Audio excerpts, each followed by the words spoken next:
Hi YouTube world! I am here today. We are going to read a chapter from A Wrinkle in Time. But before we get to that, we have a real treat that my little guy is here. The nameless one, that dude, I'm not allowed to say his name. He is seriously in this fort. Pop your head out. Anyway, yeah, this is our second take of this video because I accidentally said his name last time, and he's given me really strict rule.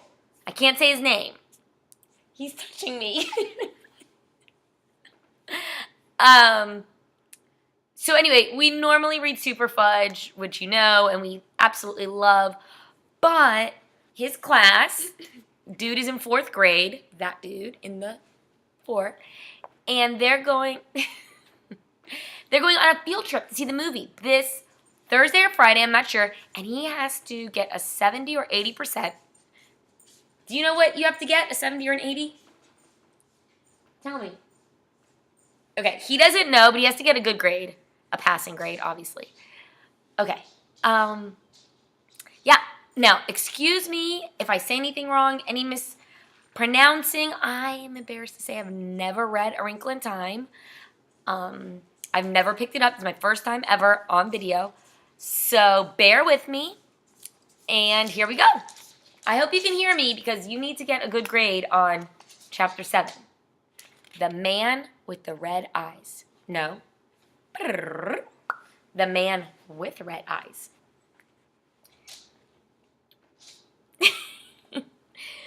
I can see him sometimes. We knew we were going to be in danger, Charles Wallace said. Mrs. Whatsit told us that. Yes, and she told us that it was going to be worse for you than for Meg and me, and that you must be careful. You stay right here with Meg, old sport, and let me go in, encase the joint, then report to you. No, Charles Wallace said firmly. She told us to stay together. She told us not to go off by ourselves. She told you not to go off by yourself. I'm the oldest, and I should go in first. No. Meg's voice was flat. Charles is right.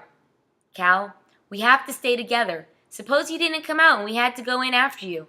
Come on, but let's hold hands if you don't mind. Holding hands, they crossed the square. The huge, central intelligence building had only one door, but it was an enormous one, at least 2 stories high and wired in a room made of a dull bronze-like material. Do we just knock? Meg giggled. Calvin studied the door. There isn't any handle or knob or latch or anything. Maybe there's another way to get in. Let's try knocking anyhow, Charles said. He raised his hand. But before we touched the door, it slid up from the top into each side, splitting into 3 sections that had been completely invisible a moment before. The startled children looked into a great entrance hall of dull, greeny marble. Marble benches lined 3 of the walls. People were sitting there like statues. The green of the marble reflecting on their faces made them look bilious. Okay, we're going to stop there. I don't know what that word means. Bilious.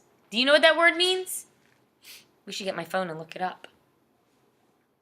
I don't even know if I'm pronouncing it right. Bilious. So I guess we should use clues from the sentence to try to figure out what it means. The sentence before was people were sitting there like statues.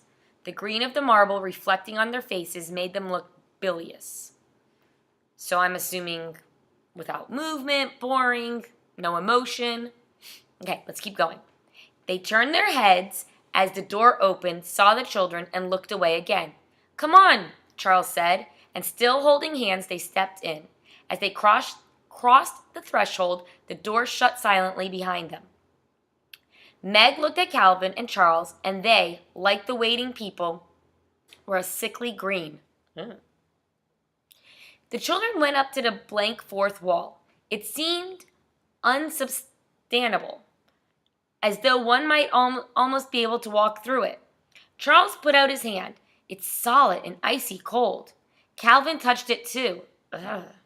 Meg's left hand was held by Charles. her right by Calvin, and she had no desire to let go either of them to touch the wall. Let's ask somebody something. Charles led them over to one of the benches. Could you tell us what's the procedure around here? He asked one of the men. The men all wore nondescript business suits, and though their features were as different one from the other as the features of men on earth, there was also a sameness to them. Okay, so maybe I didn't really read that well, but are you listening? So even though they're different, like how we look different from our neighbors or you look different from kids at school, all the population looks different, there seems to be something similar about this group of men. Let's keep going. Like the sameness of people riding in a subway, Meg thought. Only on a subway, every once in a while, there's somebody different, and here there isn't. The man looked at the children warily. This procedure for what? How do we see whoever's in authority? Charles asked.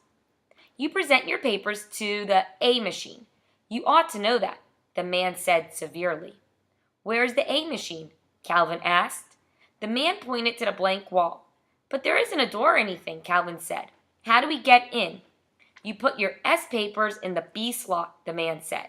Why are you asking me these stupid questions? Do you think I don't know the answers? You better not play any games around here or you'll have to go through the process machine again, and you don't want to do that. We're strangers here, Calvin said. That's why we don't know about things.